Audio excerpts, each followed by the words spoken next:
Okay, next we'll be installing our jack tray. This is a rolling jack tray. You'll notice that we have casters that roll right on this channel. It makes it so much easier to roll our tray from back and forth without it sliding on the top of your lift.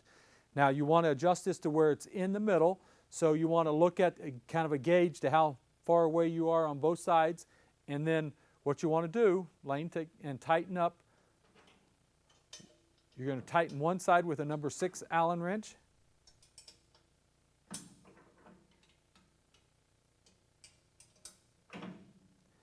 And then the opposite side, what you want to do is just hand tighten. Once you get them hand tightened, and what that'll do, that allows, if there's a little bit of not true all the way through, this axle will move and stay in the track, and it makes it roll from front to back very easily. This tray is a 4,000 pound capacity tray. It enables you to put a bottle jack on there to raise the car up to take the tires off of the track if you want to do tire work or brake work. We also put a little drain plug in there to where if you happen to spill antifreeze or oil in there, you got a drain plug in the bottom you can take out, and makes it easy to clean. With the purchase of our lift, included in that you get 4 drip trays. This allows you to put a car on top. If it happens to leak any oil or fluids, when you raise it up and you drive a car underneath, these trays positioned in the right spot will catch all of those drips and keep them off of the car below. And they'll fit right inside. You get 4 of them and you just slide them where you need them to catch all that leaky oil. Okay, you also include in this lift get 4 aluminum stops. These are stops and drops that you can put right in on the outside of the lift in that ramp clip. Allows you to where the car will not roll off of the lift once it's on there. To get the car on, you take them off, you insert your aluminum ramps, and then now you're able to drive on the lift. With our lift, we don't have a front or a back, so you can come off or on either end of the lift. Okay, now we're going to show you how the casters will fit onto this lift. The caster is a cool option because it makes it to where you don't have to designate a space for this lift to always be in the same spot. It's freestanding, it's designed to be freestanding, but you can, with the help of these casters, make this to where I can move this from one bay to the other bay or outside of my garage if I need to do that. So the way they do this is you take the caster fork, you raise the lift up to the first lock, like it is right now. Take the fork, go around the leg with the pin going through the hole, through the other side, and then you have a clip that goes on to the outside, holding it into place. Do that on all 4 posts, and then we're ready to lower the lift. The casters are installed. Now we want to lower the lift down to where the crossarm fits inside of these saddles. And as the lift continues to go down, you get a cantilever effect. It pushes down this part of the fork and raises up the legs with the weight of the lift. So we'll open up the locks, let the lift go down. One thing to watch for is to make sure that your saddles are lined up right here, that you see that they're going into the cross rail. You want to do it on this end and the other end as well. And Lane has given me the thumbs up. We're ready to go. So once it sets onto that saddle, now I can let go of my lock here, and I just continue to hold down my hydraulic release, and it's slowly picking up the legs from the post to where now the lift is actually movable. Now if you want to get it up a little higher, if you have to go out of a bump in a garage, then sometimes by you standing on the lift and holding that valve down, the little extra weight lets them legs come up just a little bit higher. And as you can see now, we got a good 1.5 to 2 inches off the floor. A thing to know is you want this fork to be level. The more level it is, the easier for them casters to actual caster and move when you move it around in the garage. And at this point, you can see if I wanted to move this, one person can actually move this lift very easily. It really takes one to guide it and one to push it to move it around.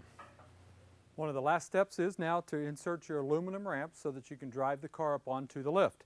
You'll notice this is lightweight, about 27 pounds, but we have reinforced the inside of it with all these gussets to make it strong as steel, but you got the lightweightness of aluminum. And what you do is you've got a lip here, pull out your ramp stop, and you insert this right into that same groove, and you'll notice that sets directly onto the floor. So now you have a 4.5-inch raise to drive up onto the lift.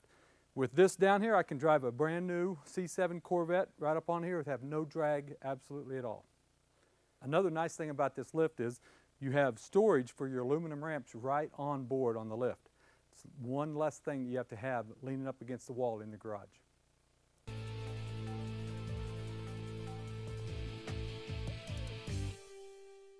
Now installing this jack, it weighs over 300 pounds.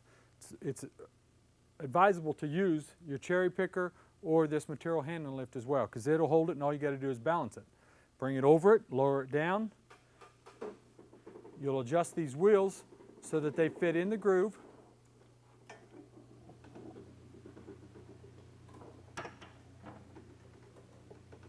Okay, wait. Okay. Okay.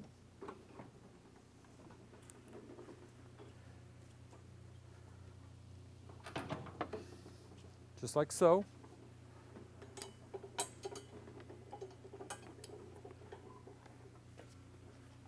I can move this out. And now what you want to do is get it level. And so what I usually do is just do a gauge, same distance between my wheel and the jack on all 4 corners.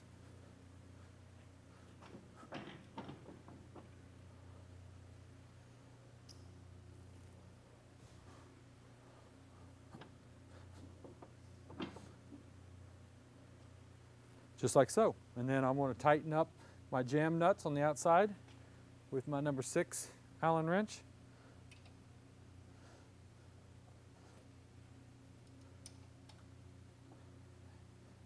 And just like the jack tray, on this side I'm just going to hand tighten them.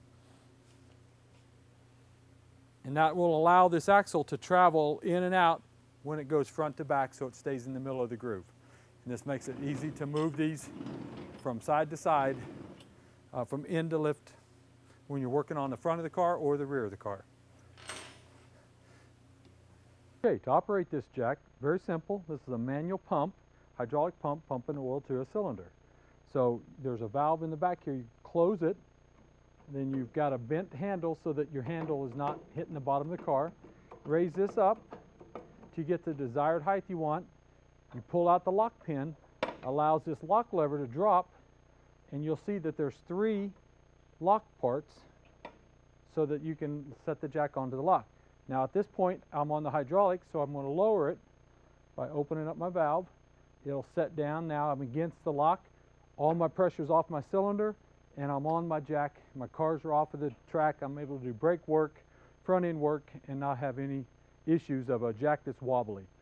These also telescope out so you can get to lift points, and we also have dense foam blocks to give you lifting points so that you're not metal to metal, or if you got a powder coated frame, it's not messing up your frame. These telescope in when you go down. Just like your lift, you have to tighten it up, raise it up off of the lock. Once it's off the lock, take your lever, push that back into the hole. It holds the lock up. Now I can lower this, and this will lower your jack all the way to the bottom. Very smooth working. This is for drive over clearance, just right at 3 inches above the track for drive over clearance.